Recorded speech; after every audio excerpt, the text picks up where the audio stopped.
अगर आप मेरी ये कहानी सुन रहे हैं तो या तो मैं बच गया था या फिर मैं मर चुका हूँ और मेरी ये कहानी किसी और की जुबानी आपको सुनने को मिल रही है, क्योंकि उस अंधेरी रात में जंगलों के बीच जिन शेरों के बीच में खड़ा हुआ था वहां से जिंदा लौटना मेरे लिए नामुमकिन था।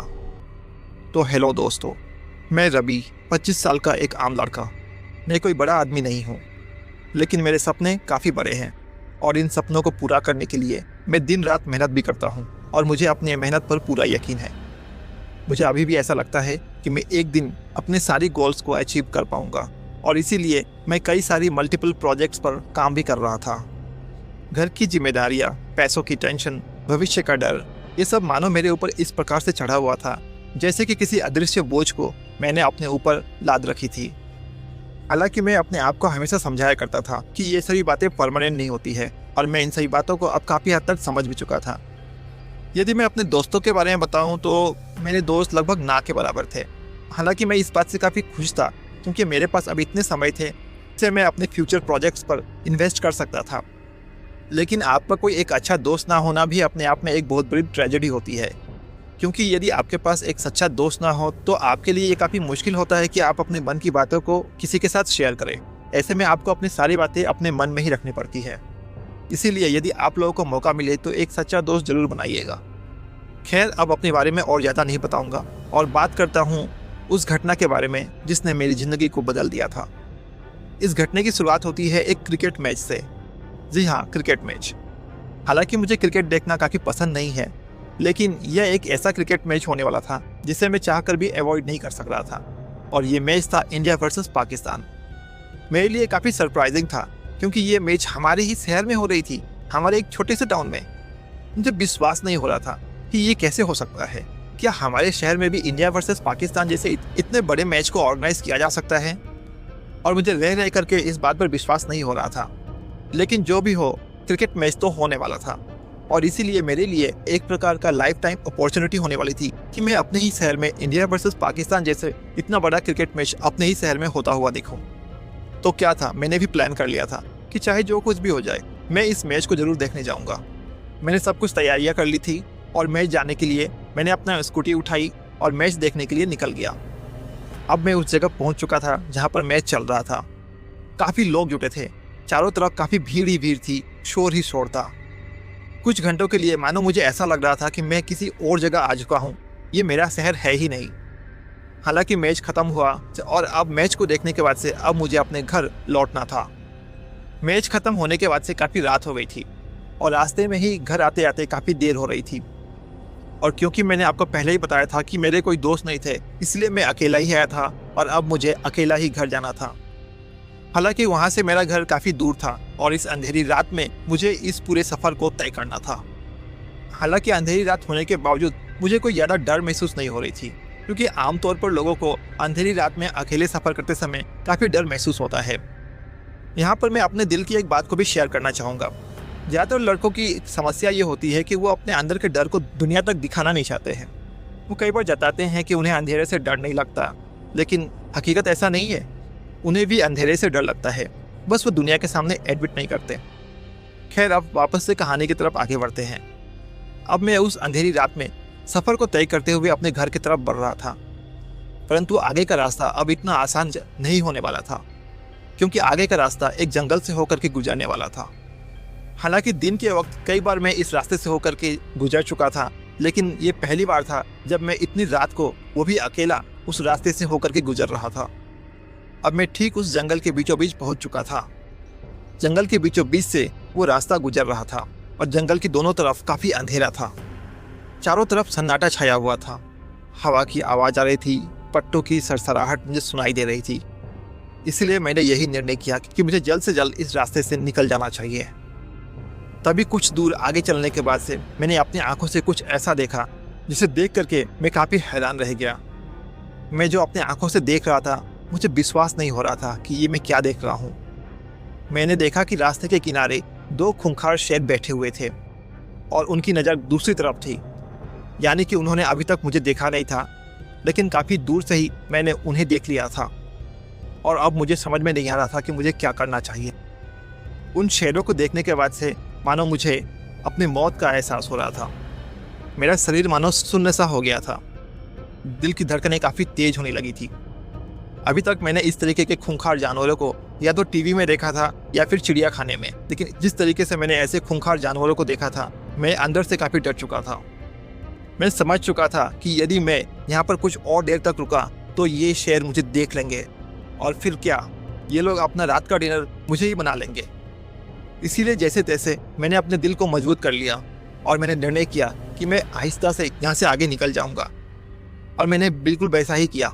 मैं उस समय घबराया नहीं कि और अपने अंदर के डर को ख़त्म करके वहाँ से निकलने में कामयाब रहा। यानी कि अब मैं मौत के मुंह से बाहर निकल चुका था।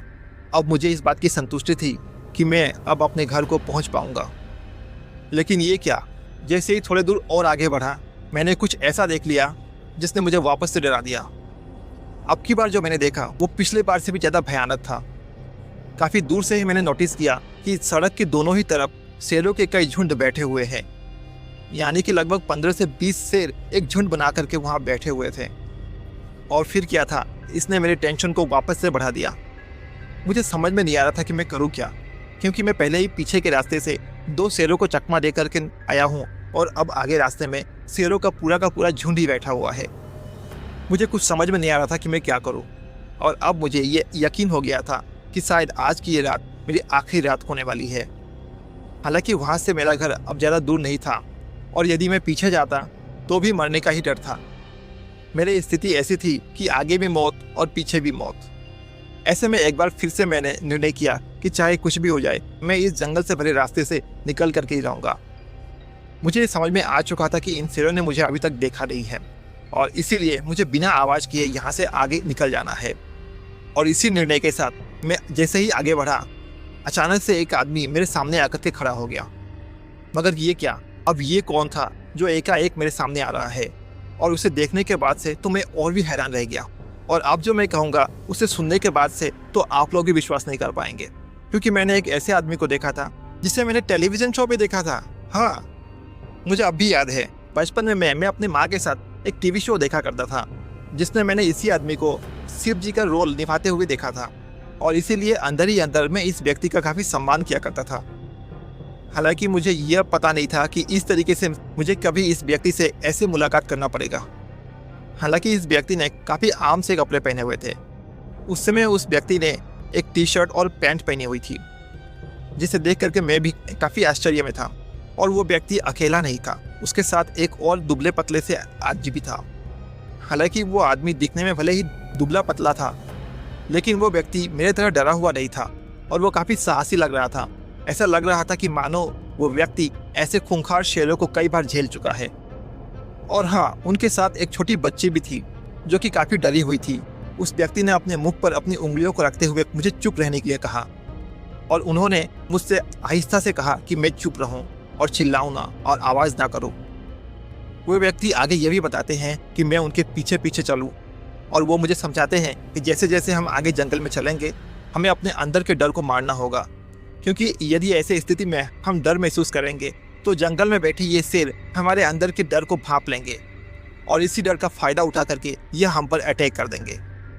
यानी कि वो व्यक्ति मुझसे साफ तौर पर यही कह रहे थे कि उस समय मुझे डरना नहीं है, बल्कि निडरता के साथ चुपके से वहाँ से निकलने का काम करना है।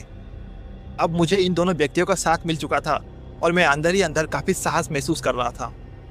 लेकिन एक बात तो मैं स्वीकार करूंगा कि मैं अब भी डरपोक की तरह भी उस व्यक्ति के पीछे पीछे ही चल रहा था। यहाँ तक कि मैंने उस व्यक्ति के कंधों को भी पकड़ के रखा हुआ था और इस प्रकार से आहिस्ता आहिस्ता हम लोग काफ़ी आगे तक निकलते जा रहे थे। लेकिन इसी बीच एक बहुत बड़ी गलती हो गई। हमारे साथ चलने वाली वो छोटी सी बच्ची अब काफ़ी डर चुकी थी और उसका डर इतना ज़्यादा बढ़ चुका था कि उसका शरीर सुन्न पड़ रहा था और थोड़ी ही देर में उसका शरीर ऐसा हो गया मानो ऐसा लग रहा था कि उस बच्ची को पैरालिसिस हो चुका हो। इतने में हमारे साथ चलने वाला वो दुबला पतला सा इंसान उस बच्ची को संभालने लगता है और उसे होश में लाने का प्रयास करता है।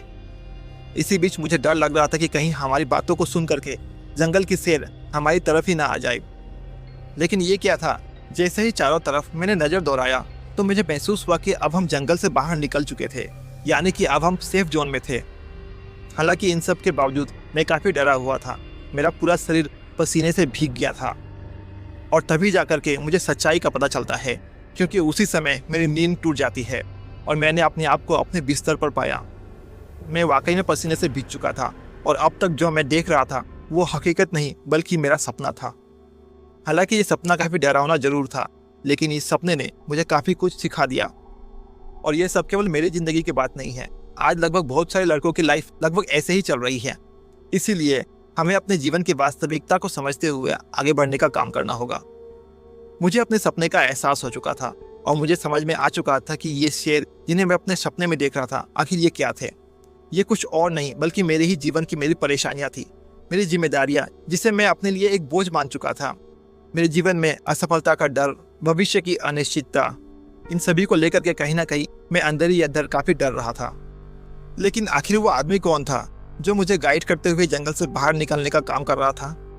दरअसल वो कोई और नहीं बल्कि यह मेरे अंदर का ही मजबूत हिस्सा था, मेरा विवेक, मेरी आस्था और मेरी आत्मा, जो मुझे उस समय गाइड कर रही थी कि मुझे क्या निर्णय लेना चाहिए और इस सिचुएशन को कैसे फेस करना चाहिए। और वो बच्ची कौन थी? तो मुझे लगता है कि ये बच्ची कोई और नहीं बल्कि मेरे ही अंदर का मेरा थका हुआ दिल, मेरी भावनाएं और मेरे अंदर छिपा हुआ डर। सपने में मुझे उस इंसान ने ऐसा क्यों कहा कि मुझे चुप रहना चाहिए और अपने अंदर के डर को मारते हुए आगे बढ़ना चाहिए? क्योंकि यदि मैं डरता हूँ तो मेरे अंदर के डर को जंगल के शेर भांप लेंगे। यानी कि इस बात से मैं यही समझ पाया था कि यदि लाइफ में प्रॉब्लम्स आती हैं और हम प्रॉब्लम से डर करके उसे काफ़ी बड़ा मान लेते हैं तो फिर प्रॉब्लम्स हमें हराने का काम करती हैं। ऐसे में हमें प्रॉब्लम से डरना नहीं है बल्कि उन्हें फेस करना है। यदि हम सॉल्यूशंस के साथ उसे फेस करते हैं तो प्रॉब्लम्स अपने आप ही छोटी बन जाती हैं। और इस प्रकार से कहीं ना कहीं इस सपने ने मुझे अपनी लाइफ में काफ़ी हद तक क्लैरिटी भी प्रदान की। और हाँ, यदि आप भी अपने लाइफ में अकेले हैं, अपने अंदर दबाव महसूस करते हैं, डरे हुए हैं और आपको ऐसा लगता है कि रास्ता साफ नहीं दिख रहा है, तो आप भी याद रखिए कि जिस अंधेरे भरी उस जंगल को लेकर के आपके मन में जो डर है वो जंगल बाहर नहीं है बल्कि ये आपके अंदर ही है। और समस्याएं तब तक ही ताकतवर होती है जब तक हम उन्हें ताकतवर मानते हैं। ऐसे में आपको समस्याओं से डरना नहीं है बल्कि सॉल्यूशंस के साथ उसे फेस करने की ज़रूरत है।